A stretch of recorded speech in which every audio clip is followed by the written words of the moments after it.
welcome to another episode of A Teacher's Journey with your host, Robert Correa Jr. This is the 14th episode, I believe, and today I'm going to talk about one word that I'm going to describe, that I described this school year for myself, and just to explain to you why I feel that way regarding the word. Also, I'm going to talk about the summer, what I'm going to be doing over the summer, and how and what and stuff that I'm going to plan on working on over the summer as a teacher, and just go over some other things that are happening in the academic world, from in my area, and we'll go from there. So. First things first, when it comes to one word I would describe this academic year, it's I was actually the last day of school for me was on Monday. I'm recording this on Thursday. So on Monday, I had my morning meeting with my students on Zoom, and I was asking them, what's one word that you describe this school year with everything going on? And I got some interesting, some good feedback from the students, and it made me think about how I would describe this academic year in one word. And I thought about this, and the one word I would use to describe this academic year is remarkable. Oh, not remarkable, but fortunate. That's not. I mean, it is remarkable, but the one word I would use is fortunate. And again, the reason I use fortunate is because it started with the year where I was going to be a substitute teacher, and I got a call from one of the elementary schools that one of the districts that I substitute at, and the vice principal of that school called me about a week before school was starting and asked me about if I could come on board to help out as a teacher's assistant just for the first 2 weeks of school. So I said, sure. I was going to look at my schedule. Awesome. I have something for the first 2 weeks of school, and it's consistent. And I'm able to just be able to do that on a day-to-day basis and work in the same school, same group of students. Awesome. So I thought it was going to be just the first 2 weeks, and it was extended once more because they were looking for someone to fill in permanently. They couldn't find anyone, so I think from what I know, yeah, I remember it was just they found something, and then they were still looking at, and I was there for about until about November, and then they got someone, and then the person, like, after a week, resigned, and they asked me to come back, and I came back, and I was there until about January, February ish, where then they had someone else that they hired, and then they asked me in, like, I think, like, January, like around that time, January, February, if I can fill in again for different classrooms, and that's what I did, and I did that until about March, and then with everything happening, I was substituting in between that time, in between the schools I was substituting at, and it was something where I was able to do it on I did that, and then in March, it ended, and then with coronavirus, the schools shut down, and then basically I did that. I wasn't working for about a couple weeks until I got the position at the school I was at this year, where I was filling in for a third grade teacher as a leave replacement, and I did that until the end of the school year. And again, I think I was very fortunate because it was just luck, timing was right, and my hard work. And I think a lot of times in life, you just want you make sure when you're reflecting about how the year went and what you did and what happened.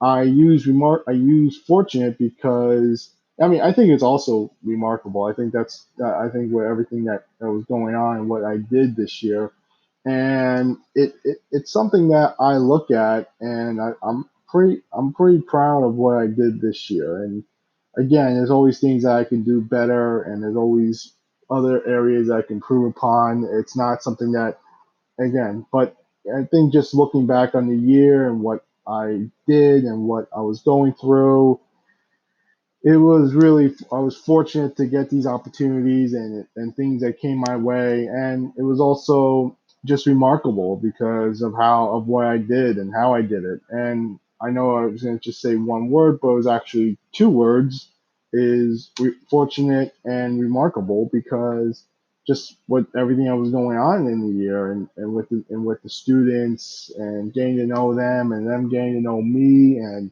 I was here one day and then I was gone, and it was just it was really good. And the fact that I had a lot of again I'm very thankful of all the help and support that I got in this year from everyone that I worked with.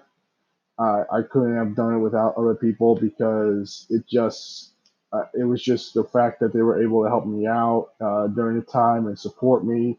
I'm very thankful for that, and I think that's what's also unfortunate about because I had good people around me to help me and to really support and guide me whenever needed. If I had any questions, I would be able to help them. And they would be able to help me with any questions that I had. And I'm very lucky about it. I was very lucky to be able for that to happen to me. So I think in life, it's like, you hear about a lot, it's not about like what you can do, but it's who surrounds you and who you work with, who supports you on a day-to-day basis. What type of leadership is there? And that's something I really had good leadership this year, and I'm very fortunate about that. I had really good people around me this year, and really people that were helpful. So I was very lucky to get into good situations this year, and I'm really happy that I was able to do it and be able to work with good people this year. So again, I think those are the words that I would use. I mean, it's just it's really remarkable, and I was remarkable that everything that happened this year, and then what I was able to do, and I was fortunate to be able to be in those situations because, yeah, I mean, I don't, it's who knows? I mean, it might be. I mean, I don't know what other people are going through. I mean, so that's why I was very fortunate to have something like this and thankful to be able to work with good people and be able to have a good support system this school year. So again, been this is my last day for school for me was on Monday. So these past few days, just relaxing, just catching up on some things, watching some TV, doing some laundry, practicing my Italian. I do that every day now. I've been doing that since November, so it's good in that sense. Also, right now I'm watching the Chelsea Manchester City soccer game. If anyone knows soccer or football, it's in halftime right now, so that's why I'm recording it to you. Is during the halftime of this game. So I think again, I think for next year, I mean, and then also I am tutoring this year, tutoring. So I did some tutoring today, actually, earlier this afternoon. I did some tutoring, and everything's good. I mean, everything is good right now, and I'm looking forward to next year. Again, right now I don't know what's going to happen next year with the schools and everything that's going on. I couldn't tell you what's going to happen, whether schools are going to be open or not to begin the year. So we'll just have to wait and see with everything that's going on. So. Um, I think for now, for during the summer, I, you know, I was thinking about like what you can do when you're not working, when you're not teaching on a day-to-day basis, and what you can do to be ready for the following year. Because the summer is the best time to reflect and be able to think about what you can do next year in order to be better for the following year. And I was listening to a podcast. Lewis Howey has a podcast that he has, and he had Mel Robbins on, and and she was talking about how all this during the coronavirus is the great pause. It's not so a lot because because we all had a pause what we were working on, what we were doing. Where like people, instead of having people driving, commuting to work and working and then coming home and doing everything normally, you had to stay home at the beginning of the year. Beginning of all this, you couldn't go out. You were able. Some people were able to work from home, and then other companies you had to adjust. You had to create a new a system where you were able to work from home and be able to communicate with other people from your company via online. And I think it was it definitely was a different thing for everyone to work at home as a teacher, because as teachers you're at school, or you're working with someone, whether it's at a tutoring center or private tutoring. You're working with the person one on one, and you're not doing it electronically. So for a lot of people it was very new, including myself. For me, I had to learn about doing all of this and setting up Zoom meetings and how and navigating Zoom and being able to share my screen, navigating all of it. And at first, it was tricky, it was tough, but honestly, towards the end, now it's like I'm doing this.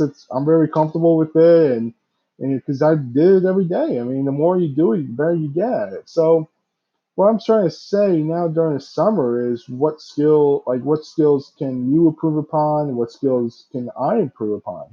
And that's what I'm working on too. I'm trying to think of some new things that I'm gonna work on over the summer, and stuff that I can learn, so that way once the school year starts, I'm ready to go. Whether it's the school year is in school or online. So I think again, I hope that you take this time to relax. I know for this week I'm just relaxing, and then next week I might relax a little bit too. But over the summer, maybe there's gonna be a lot that I'm gonna be working on, not only just with tutoring, but also just working on things that I can improve upon, so that way once the school year starts, I can be better at what I do as a teacher, because we don't know what's going to happen next year. I don't know what school I'm going to be at next year. I don't know what's going to happen. I know I'm substitute teaching right now at a couple of my schools, but I don't know when the schools will be opening for the year. So we'll just have to wait and see with all of it. I'm looking forward to the school, but right now it's good just to relax, and I don't feel guilty about relaxing this year right now, just because it was a good year. But it was a little crazy because it was just so much going on. But luckily, it all worked out perfectly. That's something I'm really thankful for.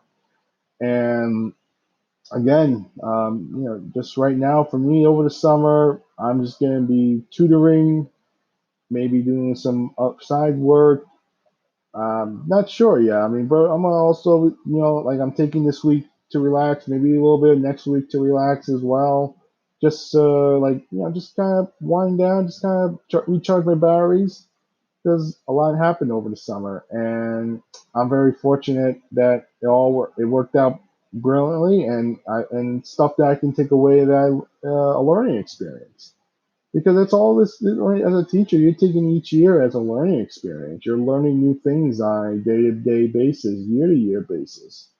So again, I think that's what's going to be happening. I hope, I'm curious to see what it's going to look like next year, and when we all go back, and when we start when we do online learning again.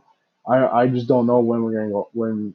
I don't know when it's going to go back. It depends on where you live too. So, because where I live in New Jersey, it just depends. I haven't heard anything yet. So, just gotta wait and see, be patient, do just gonna work hard and just do what I can, control what I can control. So that's really all I have right now for this week.